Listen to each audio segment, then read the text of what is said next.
ప్రతి నాయకుడు ఓ రాజకీయ పార్టీలో ఉంటాడు. అయితే పార్టీలో ఉండటానికి ఓ పదవిలో ఉండటానికి చాలా తేడా ఉంది. అందులోనూ అధికార పార్టీలో ఉంటే ఆ లెక్కే వేరు. అందుకే అనంతపురం జిల్లాలో తెలుగుదేశం పార్టీ అధ్యక్ష పదవి కోసం తీవ్ర పోటీ ఏర్పడిందట. కాస్త పేరున్న నాయకులంతా అధ్యక్ష పదవి మీదే ఆశలు పెట్టుకున్నారని చర్చ జరుగుతుంది. మరి పార్టీ ఏం చేస్తుంది? సామాజిక వర్గాల ఆధారంగా లెక్కలేస్తుందా? అసలేం జరుగుతుంది? ఉమ్మడి అనంతపురం జిల్లా టీడీపీకి కంచుకోట లాంటిది. పార్టీ ఎంత కష్టకాలంలో ఉన్నప్పుడు ఎన్నికలు జరిగినా ఎన్నో కొన్ని స్థానాలు గెలిపించి పరువు నిలబెడతారు ఇక్కడి ప్రజలు. అదే ఎల్లో స్వింగ్ ఉంటే మాత్రం తెలుగుదేశం దుమ్ము దులిపేస్తుంది. 2014 ఎన్నికల్లో 14 స్థానాలకు గాను 12 గెలిచి రికార్డు సృష్టించింది. ఇక వ్యతిరేక పవనాలు వీచిన 2019 ఎన్నికల్లోనూ 2 సీట్లు గెలిచింది. మొన్నటి ఎన్నికల్లో ఏకంగా 14 అసెంబ్లీ స్థానాలు, 2 పార్లమెంట్ స్థానాలు గెలుచుకుని తన రికార్డ్ ని తానే తిరగరాసింది టీడీపీ.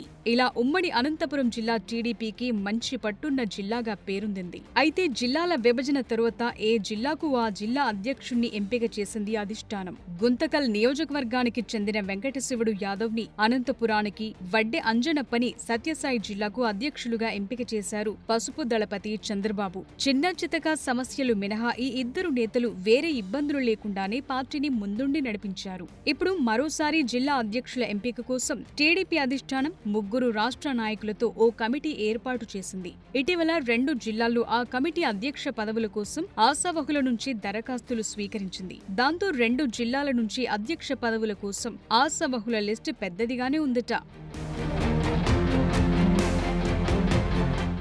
ప్రధానంగా సత్యసాయి జిల్లా టీడీపీ అధ్యక్ష పదవి ఆశిస్తోన్న నాయకుల సంఖ్య ఎక్కువగా ఉంది. అయితే అధిష్టానం మాత్రం జిల్లా అధ్యక్ష పదవిని ఆశించేవారెవరైనా పార్టీలో సుమారు 15 సంవత్సరాలు క్రియాశీలకంగా పనిచేసి ఉండాలనే షరతు విధించిందట. సత్యసాయి జిల్లా నుంచి మాజీ మంత్రి పుట్టపర్తి నియోజకవర్గ టీడీపీ ఇన్ఛార్జ్ పల్లె రఘునాథ్ రెడ్డి జిల్లా అధ్యక్ష పదవి కోసం పోటీలో ఉన్నట్లు తెలుస్తోంది. ఆయన ఇప్పటికే 30 ఏళ్లుగా టీడీపీలో కొనసాగుతూ అనేక పదవులు చేపట్టారు. 1999లో నల్లమాడ నియోజకవర్గం నుంచి ఎమ్మెల్యేగా విజయం సాధించారు. ఆ తరువాత 2009, 2014లో జరిగిన ఎన్నికల్లో పల్లె రఘునాథ్ రెడ్డి విజయం సాధించారు. 2014 టర్మ్లో తెలుగుదేశం అధికారంలో ఉన్నప్పుడు 3 ఏళ్ల పాటు మంత్రిగా, చీఫ్ విప్ గా పనిచేశారు. ఎమ్మెల్సీగా ఉన్న సమయంలోనూ ప్రభుత్వ విప్ గా పనిచేశారు. అలా రాజకీయ చాణక్యుడిగా గుర్తింపు పొందిన పల్లె రఘునాథ్ రెడ్డి ప్రస్తుతం జిల్లా అధ్యక్ష పదవి కోసం పోటీలో నిలిచారు.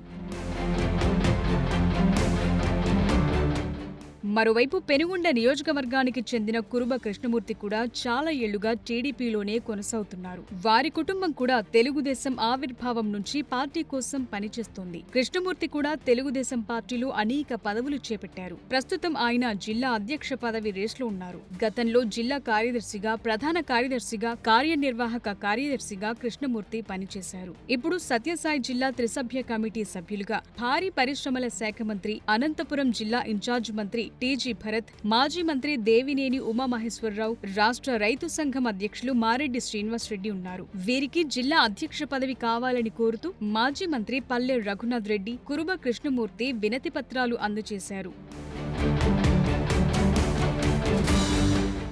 మడకశిర నియోజకవర్గానికి చెందిన మాజీ ఎమ్మెల్సీ గుండుమల తిప్పేస్వామి కూడా జిల్లా ప్రెసిడెంట్ రేస్లో ఉన్నారు. ఆయన గతంలో జెడ్పీ చైర్మన్ గాను, ఎమ్మెల్సీ గాను పనిచేశారు. ఈయన కూడా మరోసారి అధ్యక్ష పదవి తనకే ఇవ్వాలని అధిష్టానాన్ని మంత్రి టీజీ భరత్ ని కోరారు. ఎంఎస్ రాజు తిప్పేస్వామి అభ్యర్థిత్వాన్ని బలపరుస్తున్నారు. ఇక పుట్టపర్తి నియోజకవర్గం బుక్కపట్నంకు చెందిన సామకోటి ఆదినారాయణ తనను జిల్లా అధ్యక్షుడిగా ఎంపిక చేయాలని మంత్రి టీజీ భరత్ కు రిప్రజెంటేషన్ ఇచ్చారు. ప్రస్తుతం ఆయన సత్యసాయి జిల్లా ప్రధాన కార్యదర్శిగా పనిచేస్తున్నారు. పార్టీలో అన్ని కార్యక్రమాల్లో చురుగ్గా పాల్గొంటున్నారు. ఈ జిల్లాలో అధ్యక్ష పదవి కోసం చాలా మంది పోటీ పడుతున్నారు. మరి తెలుగుదేశం అధిష్టానం ఎవరిని అధ్యక్షుడిగా ఎంపిక చేస్తుందనేది ఆసక్తిగా మారింది.